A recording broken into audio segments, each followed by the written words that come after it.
is so short as far as reaction from the side of the organization is concerned that you have to base your decisions on your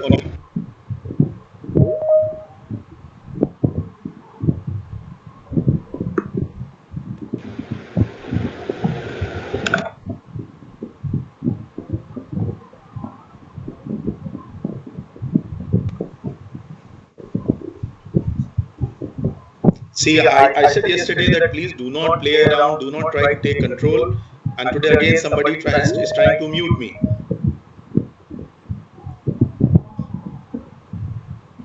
So remember that as far as time constraints are concerned, we have to be aware of these constraints and we have to act within the given time, within the time that is allowed to us, and also see to it that we provide the pertinent information at the right time so that appropriate decisions may be taken by the management. Then as far as availability of data is concerned, see, if the information required already exists, that we have to keep in mind, then maybe research may not be required. So it is advisable that whenever an organization is facing any problem, the first thing that organization should be doing is that they should first look into their archives, they should be looking into the library, they should be going through the earlier reports which may have been compiled by say some research organization earlier, or maybe some similar kind of problem was faced earlier, and in response to that maybe some kind of study was commissioned, some report was submitted. So it is always advisable that first we should check that whether the information is available, whether some kind of data is there or not. So if the information that is required already exists, then maybe research may not be required.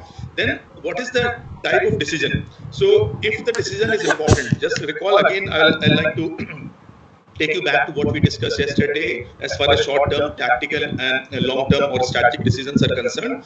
So we have to see, we have to understand that if decision is not important, then or it will not be having long-term implications as far as the functioning of the organization is concerned, then it will not be advisable to carry out a research study.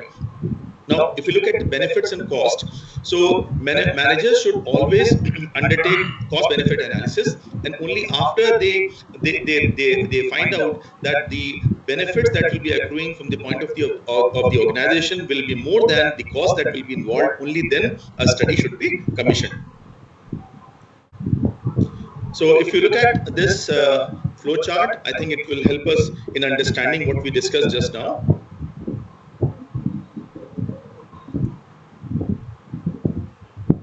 I hope, just a moment.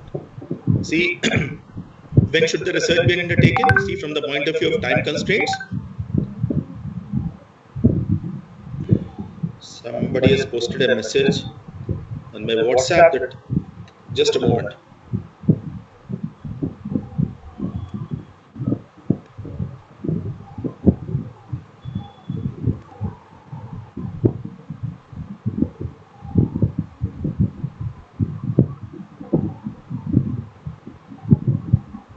I think Tushant Sharma is facing some problems as far as joining is concerned. Did anybody else face a problem? I think he's getting a message like time keeps stopping, something like that, or Teams keeps stopping. Sir, Did anybody else face this problem? sir, some of us are joined as guests because they are not the member of this group. We are unable to Okay, find the I group. understand. See, I hope those of you who have joined as guests, in fact, I allowed you because maybe there are some issues as far as registration, the OEPS portal is concerned. Am I right? No, sir, my registration was complete at proper time. So can you just, is it Razeen? Yes, sir, it's me. Okay, Razeen. So what is the problem? Let me just, pause for a moment as far as the discussion is concerned. What is the problem you think is, because there are some others also who are facing similar problems. So what is the issue? Sir, we have logged in with our institution ID on the Teams, and also we have clicked on the link which you sent to us. But there is no group. We were not joined to any group. You were not part of any group. So those of you who face this problem, my suggestion to you is that immediately after this session, what you should do is on the WhatsApp group, just post me a message. Okay. Just post me a message with your enrollment number, connected email ID, and I will check what's the problem. Your name and your enrollment number and the faculty number. Is it fine? Hello, Razeen? Yes, sir, it's fine. Razeen, okay, so those of you who face similar problems and who have entered here as guests, my suggestion to you is that just drop me a message on the WhatsApp group with your name, your email ID, so that I'll be checking that what is the issue, why exactly you are not enrolled on the group. Okay, now continuing with this, just now we discussed in the previous slide that time constraint is an important aspect, availability of data is an important. If, for example, it already exists, then there is no need for us to carry out research. So if sufficient time is available, of course, we will carry out research, and that's why I've marked it with green arrow, and we proceed further. Then if, as far as availability of data is concerned, under this head, if the information is already available or it is accessible to you, so then of course no research is required. But if it is not, then we proceed further, and again you see a yes, we move forward. The nature of the decision, is the decision strategic or tactical, or of tactical importance, that we have to decide. If it is of tactical importance, we generally do not carry out research. If it is strategic, we proceed further. Then we try to find out that what are the benefits and the cost as far as the research is concerned. So if the benefits, they outweigh the cost, we proceed further and we carry out research. And that is why I have marked that box as green. We conduct research, and in all the other scenarios we do not conduct research, which is, and you see a box which is colored red. So that is, we stop there. It may be at any of the stages. It's not necessary that only at the stage of time constraints we stop. It may be, for example, if the cost, they are more than the benefits, we should not be carrying out research. It's simple common sense. If there are any questions up to this point, you are welcome. Please ask. Yes, please, you are welcome to ask. If you are having any problems, please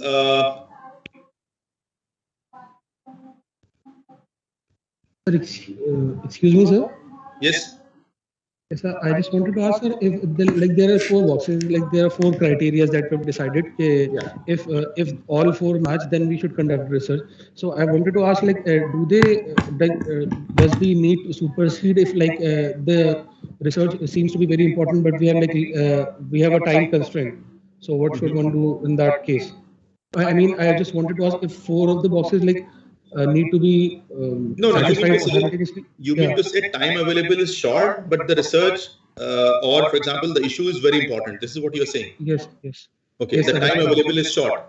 See, Yes, the basic problem is that generally in organizations, if a research study is to be commissioned, it's a time-taking process. I hope you will agree. It's a time-taking process, because what happens is that, suppose you don't have an in-house research division or a department within the organization which is competent to carry out a research study, then you will be asking somebody who is an outside expert or some outside organization to help you out in, for example, addressing that particular issue. So here the issue, the basic problem is that it will require a lot of time for you to identify that which organization will be most appropriate, that is, the research organization will be most appropriate for helping you in addressing that issue or carrying out research for you.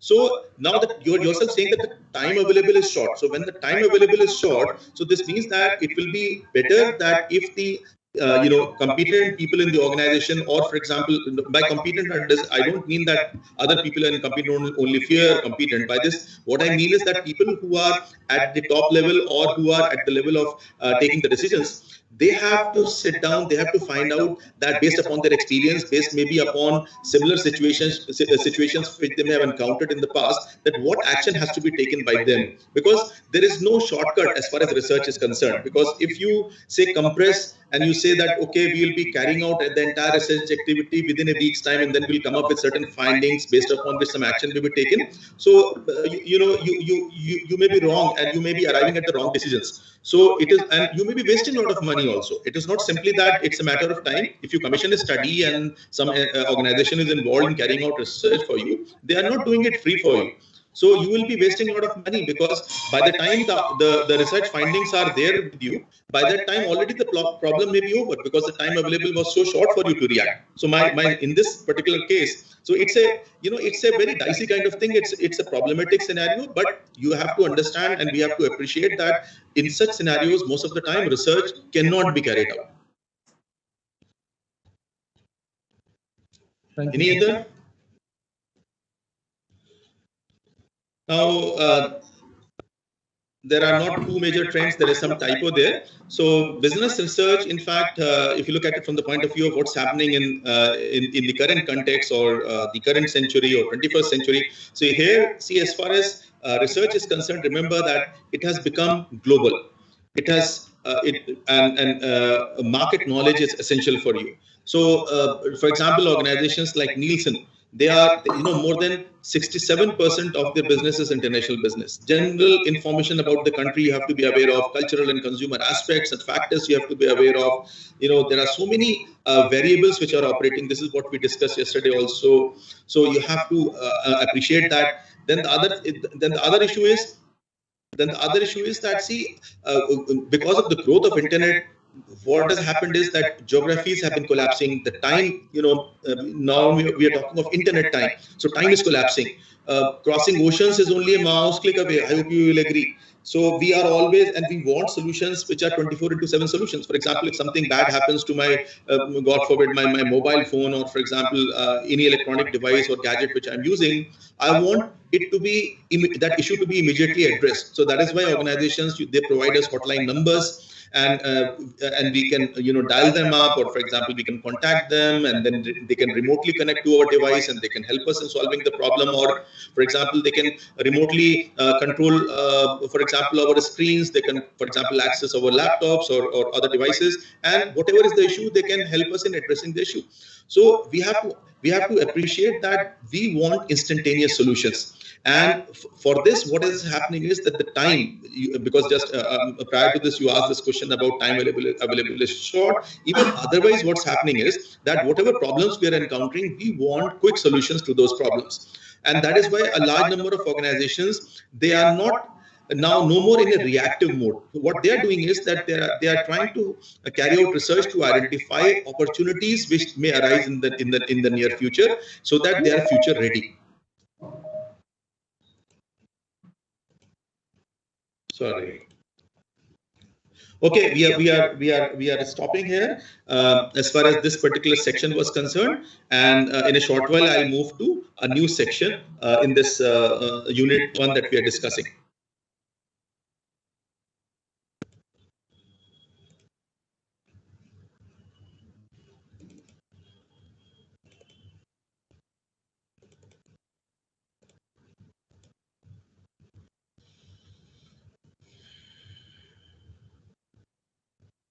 So in this, is the slide visible to you? Research process slide? Yes, is the research process slide? Can somebody just type in? Okay. Yes. Yes, sir. So next we will discuss the research process, and in this we will discuss that what are the objectives as far as research is concerned. So we have to understand that we have to be aware of what is, first of all, decision making. What are the categories of decision making? What are the types of business research that we generally carry out? What is this uncertainty? What is the influence of this uncertainty on the type of research that we carry out? Then what are the stages in the research process? We have to understand that what we mean by problem definition. What is research design? How do we select a sample?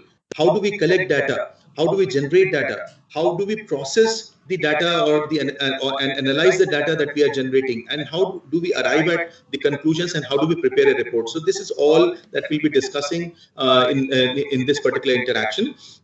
So if you look at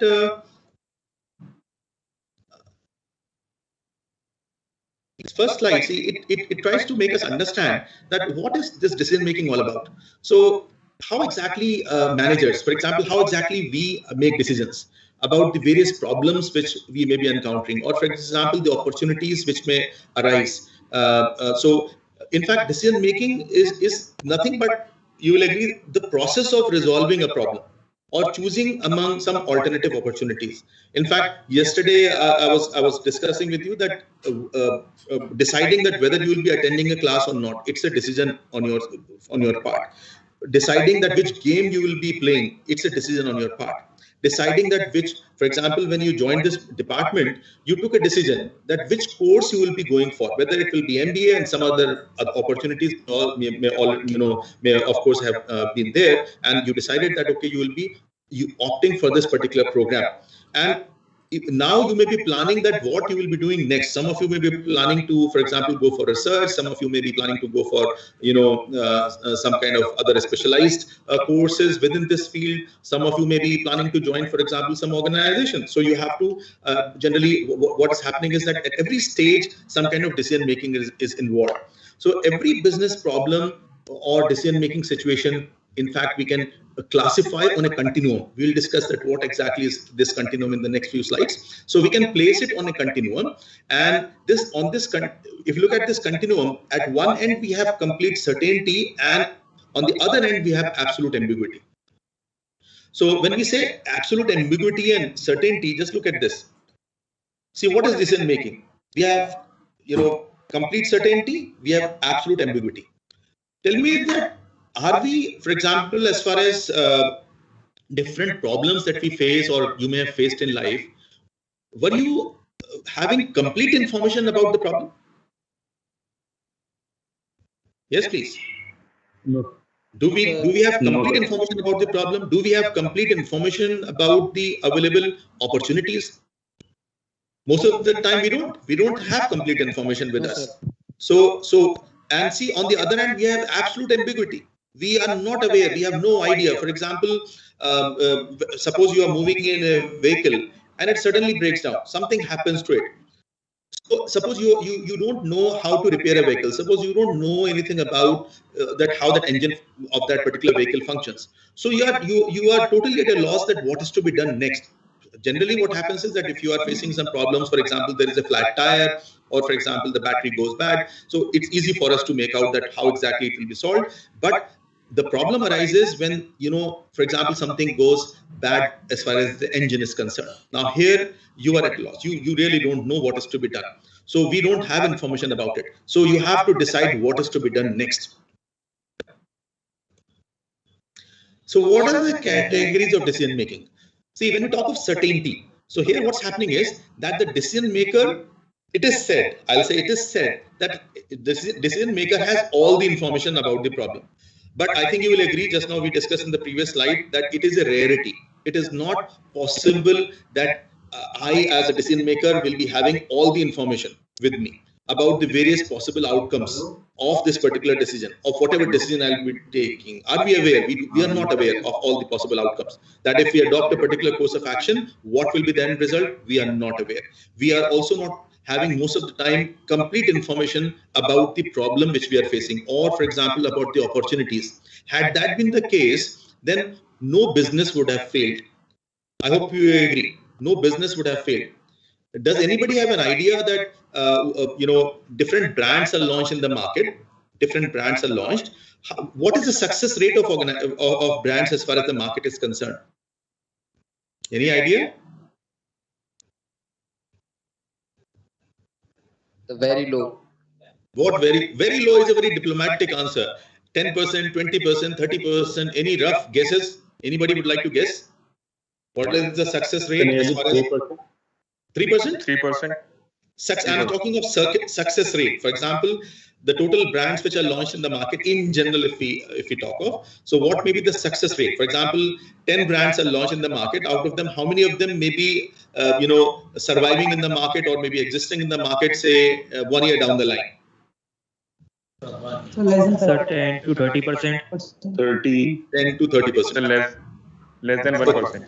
Okay, so most of you, what I can make out is that you are saying that 90% of them fail. Is it not?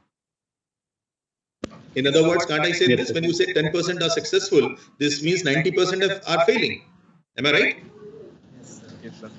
Okay, so this basically means that you are supporting this view that when I was sharing with you that the problem is that we do not have complete information about the available alternatives. We do not have complete information about the opportunities. We don't have complete information about the problems. We don't have complete information about what exactly the target audience or our customers want from us. So, and for this, you will agree that organizations carry out research. It is not that, when brands are, say some new product is being launched, or for example, the marketer decides to introduce a new product in a particular market. So it is done just based on hunch. A lot of research goes into it. But the very fact that most of these new products, they fail, or they're not that successful, basically it is pointing towards this fact that there are some issues that we don't have in fact complete information regarding what exactly the target audience expects from us. So if that is the case, this means this is basically supporting what we're discussing here, that decision maker has, we are assuming that the decision maker has all the information when we are saying that, okay, there is certainty about it. But generally in case of businesses, you will find that this complete certainty scenario is very rare. And in this, had there been complete certainty, I think no research would be required. And no research required means that you have all the information with you, which is not the case. Now, next scenario is the uncertainty scenario.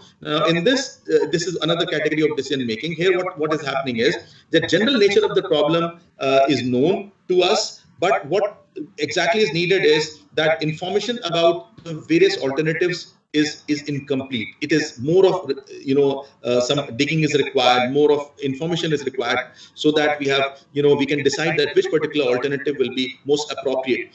And in this case, when we say uncertainty exists, so obviously there is need for additional information, and for this this basically means that we have to carry out research.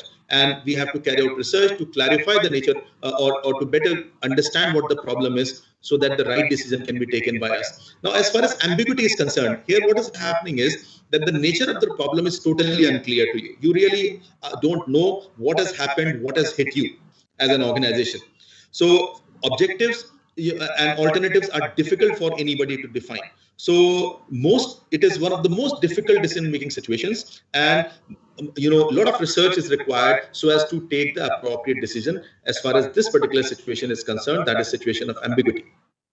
I think all of us will agree that initially when we came across this pandemic, we had this kind of situation. There was total ambiguity. People were not clear that what has hit us, what is the nature of the virus, what exactly, how exactly it will be affecting us. And in fact, still we are carrying out research to understand. And no researcher can claim even at this stage that they have been able to properly decode the virus. They have been able to properly understand, because if they're able to properly decode this virus, that is what we call COVID-19 and its various mutants, so they can come up with an appropriate solution. They can come up with the right vaccine or the right medicines based upon which we can address this issue. But still nobody can claim. So still we are carrying out research so as to understand this. And initially when we started, it was a situation of ambiguity. I hope you agree. Would anybody like to comment here? We have moved from ambiguity to uncertainty. Yeah, this is what I'm saying, that we have, I said that when initially it hit us, we were at that stage. There was total ambiguity about it. We didn't have any idea regarding what is the nature of the virus, where exactly it originated. Still, of course, a lot of research is going on, a lot of allegations are there, a lot of rumors are floating around that how exactly this virus originated. So initially, the situation was that of ambiguity. Right now, you're right that we have moved into the next stage, that is research has been carried out, but more information is required so as to properly understand it. Anybody else wants to comment?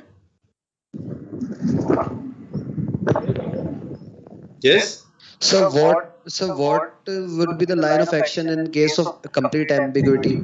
So what should we do, and from where we need to start our research? See, first thing is that if there is total ambiguity, so this means that the problem itself is not clear to us. So in the subsequent sections that we'll be discussing, we will see that if it is a situation of complete ambiguity, so in that case, generally we carry out exploratory research. So that we'll be discussing in detail under the section where we'll be dealing with different types of research designs.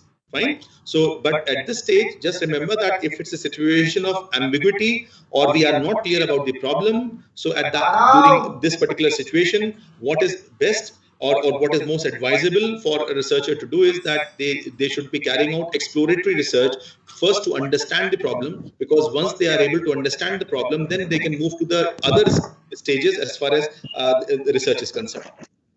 So this calls for, ambiguity calls for research, and generally at this stage the research is exploratory research, because we are not clear. Nobody, earlier, just like in case of this COVID-19 virus, earlier, though we this this particular family of viruses has been there, but this particular type of virus, earlier nobody had encountered this, and the scientists are trying to understand. So now we have moved from that. So a lot of exploratory research was done so as to better understand it, and now maybe I think we can say that we have moved on from that stage of ambiguity to the next stage, that is now we understand it much better. And of course, that is why organizations have come up solutions. For example, you have vaccines where these manufacturers are claiming that they provide a safety up to a certain level, that is 70%, 60%, but still nobody is claiming that if you take their vaccine, you will be 100% safe from, or this virus won't be affecting you.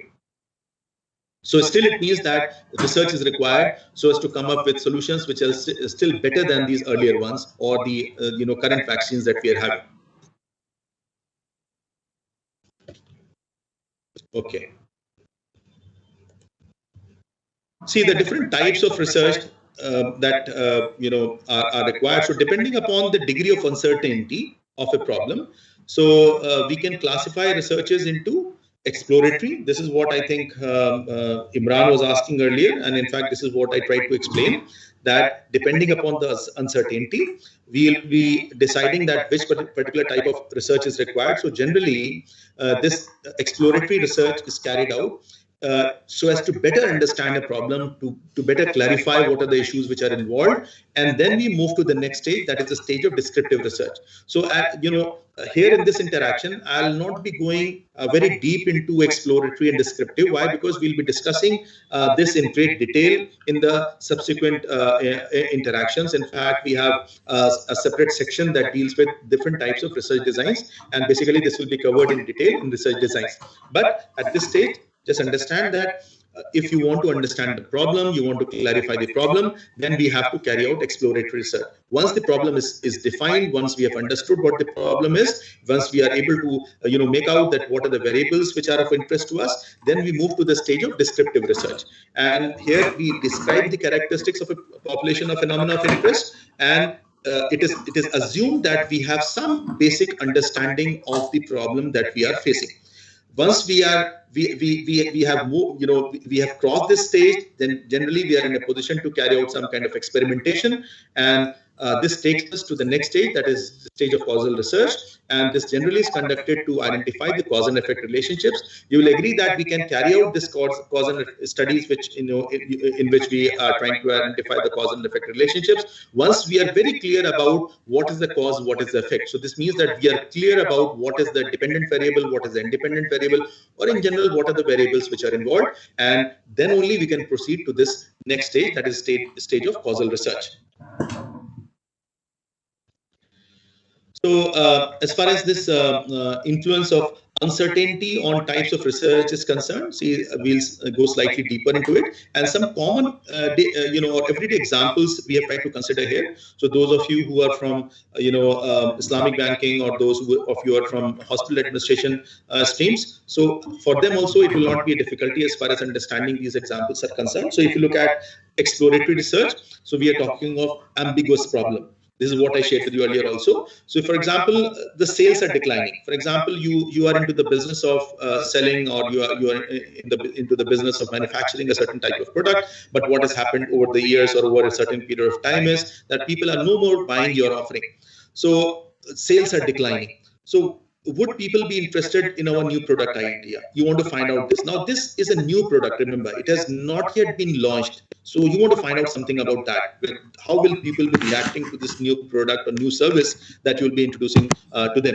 So then, for example, absenteeism. is increasing, and we really don't know why people are not coming to the office regularly. Why is it that people, a certain class is being regularly missed by a large number of students? So we may be interested in finding out that what are the reasons. Then next stage is the descriptive research stage. Here it is assumed that the problem is partially defined. So when the problem is partially defined, so this means that we have defined it partially, or we have been able to understand it partially, because we have carried out exploratory research.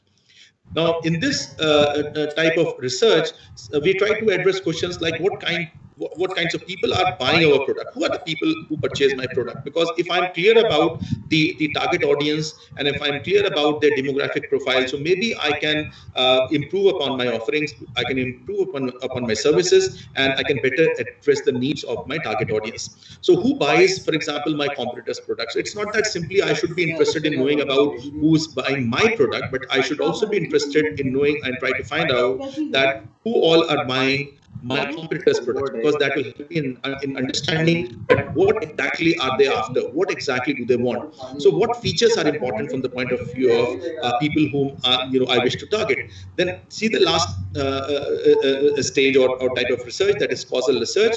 So here the problem is clearly defined. So the first stage, that is exploratory, was ambiguous problem.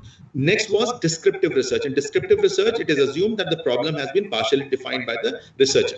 Then causal research, the problem has been clearly defined. Once it is clearly defined, so this means that we are clear about the variables of interest. So suppose I'm clear about the problem. So now I want to find out that will the people buy or purchase more of our product if I offer it to them in a new package, in an improved package. Or for example, say take the case of a chocolate. So in case of a chocolate bar, so should I be increasing or improving the quality of that, offer it to the target audience in a improved packaging? Or for example, I have to be clear whether the price points at which I'm offering the various variants, is it to that, is it keeping in am I keeping in mind what exactly the target audience expects from me? So which of the two campaigns is more effective? I want to find out something about that. Which of the two training programs, for example, in the context of HR, is more effective from the point of view of employees? I want to find out which particular teaching methodology is more effective from the point of view of a class. So we are interested in finding out this. So if the problem is of this type, or this is what you are trying to understand, basically we are at the last stage, that is we are trying to go in for causal research. Then just a moment. Now look at this. What kind of methodology is most appropriate, keeping in mind the uncertainty situation? So the uncertainty associated with research problem, in fact, it plays a very important role in deciding that which particular methodology we'll be adopting. So if you look at this particular slide, you will see that at one level we have the degree of problem definition, then we have which is the appropriate research methodology, and we also have the continuum, that is certainty to uncertainty. So if you look at this, see here, if you are uncertain about the problem, as we discussed earlier, we go in for exploratory research, and here these kind of studies generally are based on observation. Which is the methodology? We go in for observation. Now as far as the next stage is concerned, here we are aware of the problem, so or we are maybe partially aware of the problem. So here what we do is that we go in for descriptive research, and in descriptive research what we do is, sorry, just a moment. Yeah, this is descriptive research. Generally we resort to surveys. Okay, we carry out surveys during this type of during these types of studies. That is when we are adopting the descriptive research design. Then next is that if, for example, we are at the problem has been clearly defined, if we are at this stage, then we go in for causal research, and we can resort to experimentation. So what I'll suggest is that if you can try to memorize this particular slide, the degree of problem definition. So we are moving from uncertainty about the problem to problem being clearly defined. So from uncertainty to certainty. In fact, this is what this continuum, this two-sided arrow basically in between is pointing towards. And if we are uncertain about the problem, we go in for exploratory research. If, for example, we are partially aware of the problem or aware of the problem, we go in for descriptive. If we have been able to properly define the problem, we properly understand what are the issues which are involved, then we can go in for causal research.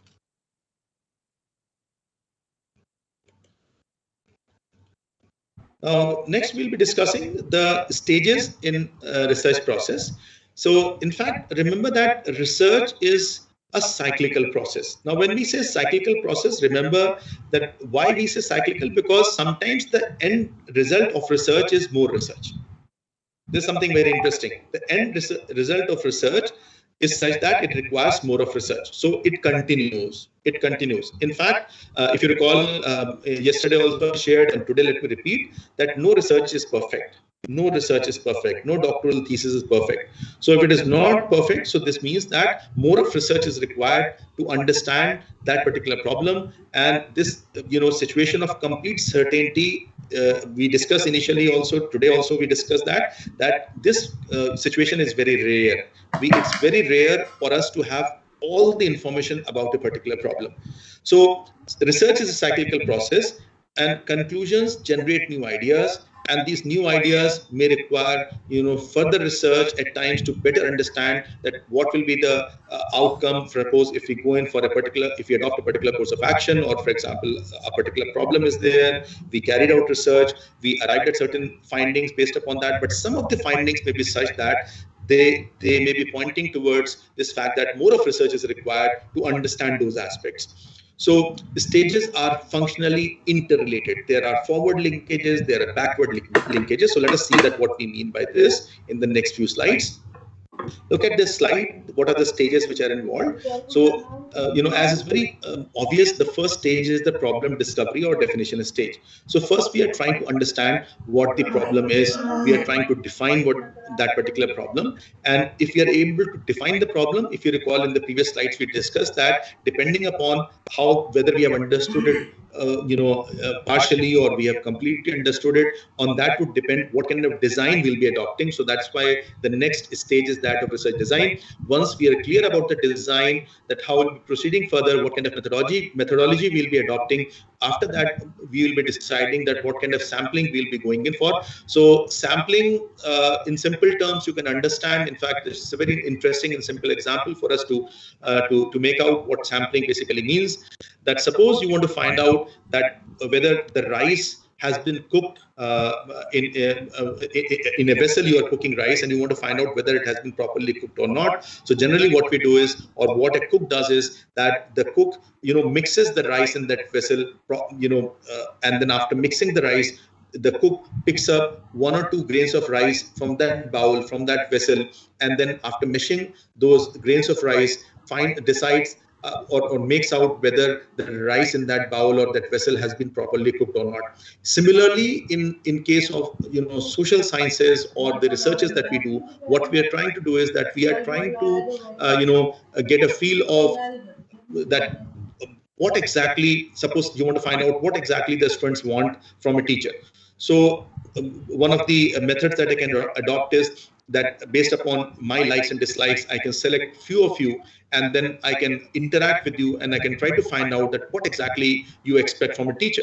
Or I can go in for some kind of scientific approach, or I can adopt what we say as a random sampling procedure may be adopted by me, and based upon that, I may decide that what exactly, who will be part of my study, or on whom I'll be administering my survey, and then based upon that, I'll be deciding that what exactly are the expectations of a student as far as the teacher is concerned.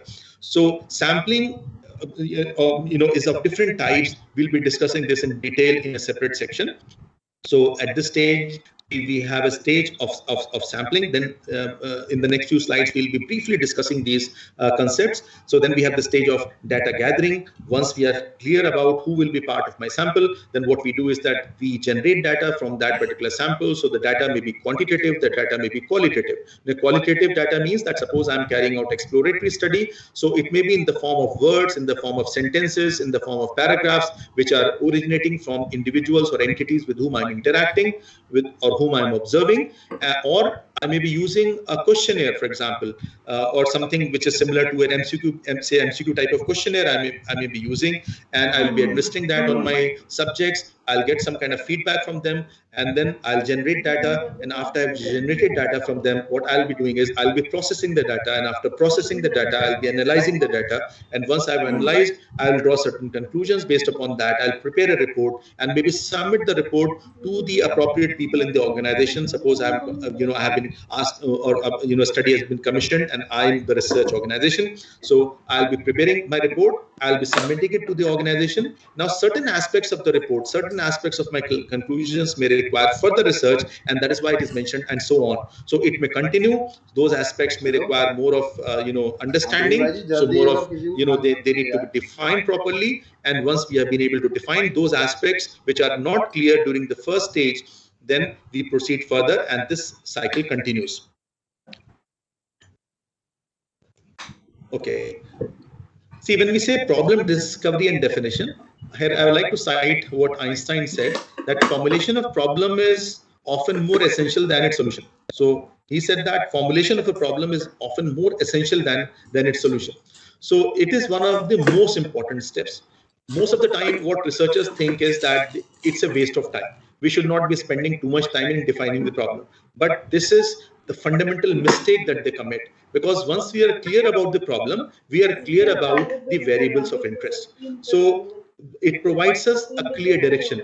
It tells us that what exactly is required as far as our research is concerned.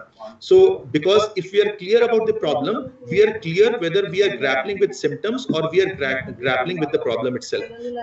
Just take the case of somebody suffering from fever.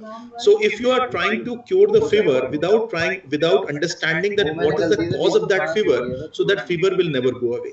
So you may keep taking a certain type of medicine so as to bring down the fever, but unless you are able to probe and find out that what is the underlying reason because of which you are suffering from fever, that problem won't be addressed properly. Then problem means management of business problem from our point of view. So if it is not clear, if as we discussed earlier, we go in for exploratory research and we try to define the problem. So it's already 12:55. Any questions we have, we'll be stopping here, and then we'll be meeting again tomorrow. If there are any questions, you are most welcome to ask. Yes, please. If there are any questions, I hope all of you have marked attendance. Yes, sir. Okay. So we are stopping here, and we'll be meeting again tomorrow at the scheduled time. So thank you very much. If there are any questions, I'm ready for it. If there are any questions, you are most welcome. Able to mark their attendance. No, I think they are not able to mark their attendance because that particular form was open for around 40 minutes, if I am right. So they may have joined late. They may have joined during the last 10-15 minutes of this session. Sir, I don't know how to mark that from the beginning. I'm not saying that you are not there from the beginning, but maybe you try to access that after the time has elapsed for the form to accept your attendance. Perhaps that's the reason. Sir, I was not also. Razeen? Yes, sir. Sir, there is no option to mark the attendance in our app. Yes, sir. We have no option. No option. Yes, sir. Once you enter your name, your enrollment number, and you give the options that which stream you belong to, it's automatically marked for me. No, sir. We don't see anything, sir. We are just logged in the classes. How what time you logged in? Who is right now speaking? Razeen? Yes, sir. I am speaking. Sir, I logged in around 12:10. 12:10, but you did not access that form earlier? No, sir. No form. That form is there. Because see, large number of you have already attempted that form. The response is already there in that. Let me just check. Just wait for a moment. I'll tell you that what is the scenario. Sir, I have tried to find the icon of I to fill the attendance, but I was not able to find it. Same here, sir. You could not mark the attendance, or the form was not accessible. What's the problem? Sir, form is not accessible. We don't have any link or any icon. No, form is posted. Just those of you who have marked there, can you just share your experience? Hello? Those of you. Hello, those who have marked attendance, can you share your experience? Yes, sir, we did it on the form. If I'm right, the form was posted there right from the beginning. Hello? Sir, they were unable to discover it. It was in the chat box. It was So in the we chat were box. not able. See, it was in the chat box. Why I in fact, I posted it yesterday itself. If you look at the time which is there on that, so it was in the chat box, and it was a timed form. So perhaps you could not locate it in the chat box. Maybe I accept that maybe you are new to it, just like I am. So those of you who could not mark it, my suggestion to you is that just send me on the WhatsApp just now that you could not mark it. So I'll just check what are the issues and I'll see to it. So some of the students entered as guest. So maybe that is the reason. No, guest also, they are also allowed, I think. They are also. We don't just have anybody chat who box has entered as a guest and could not access but that. form is not visible, sir. We don't have chat box option, sir. Sir, I was not aware of the marking of attendance. Yeah, I have just typed in the chat box. Those of you, Lata Chaudhary, for example, Lata, you were saying that you entered as guest and you could not access the form. Yes, sir. It was not visible to you. Yes, sir. What time you logged on? So from the starting. From the starting. So just a moment. Okay, just a moment. Please don't leave this. Just a moment.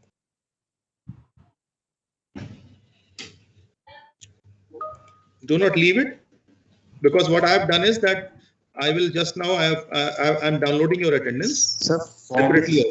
There, but they have to go to the channel on the general channel in the chat box. No, they are saying that because they are logged in as a guest.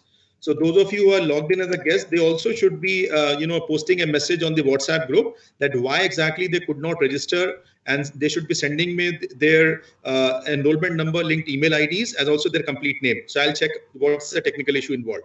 Am I audible? Am I clear to you? Sir, those students who were not aware about marking it, so they can also send their name. We have joined from the starting, but we were not aware of marking the attendance there on the file. So it is Jasmine who is right now. Yes, sir. Okay, Jasmine, just wait for a moment. Let me just check that whether your name is there in my list as far as attendance is concerned. Yes, Jasmine, you joined I think around 12:11. Am I right? So yes, I typed my name in the chat box at 12. No, fine. You joined around 12:11. Jasmine Malhotra. Your full name is Jasmine Malhotra. Yes, sir. Okay. So your name is there in my list. Okay, sir. Okay. Sir, I am Abdul Wahab. I don't know how to write. What's your good name? Abdul Wahab. Abdul. Just a moment. Wahab. Abdul Wahab. You joined around I think 12:12. Sir, I don't know how to. No.